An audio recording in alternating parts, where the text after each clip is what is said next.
শীতের আগাম প্রস্তুতি কে কে নিচ্ছেন বলেন তো? আজকে হচ্ছে আমি কমফোর্টার আর হচ্ছে কম্বল ধুয়ে দিছি, একটু একটু করে ধুয়ে নিচ্ছি। এগুলো যদিও আমি ব্যবহার পরে হচ্ছে ধুয়ে দেই, ধুয়ে তারপর হচ্ছে রাখি।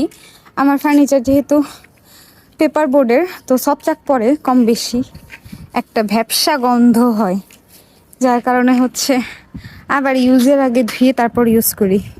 ওয়াশিং মেশিন না থাকলে হয়তো এত প্যারা নিতাম না। তো যাই হোক, এই আজকে হচ্ছে বড় এই দুইটা ধুইলাম, কালকে বাচ্চাদের কম্বল আর হচ্ছে পাতলা যেগুলো ছিল, যেগুলো আছে সেগুলো ধুবো। এরপরে হচ্ছে সোয়েটার বা শীতের পোশাক যা আছে সেগুলো ধোয়া শুরু করব। আর সবশেষে এই রোদ থাকতে থাকতে পাপোশগুলো আরেকবার ধুয়ে নিব। এই হচ্ছে অবস্থা। কমফোর্টারটা অলমোস্ট শুকায় গেছে একদম, কিন্তু হচ্ছে আজকে কম্বলটা ধুইতে গিয়ে অনেক প্রবলেম করতেছিল। স্প্রিং করছি প্রায় 3 বার, তারপরে হচ্ছে পানি থেকে যাচ্ছিল।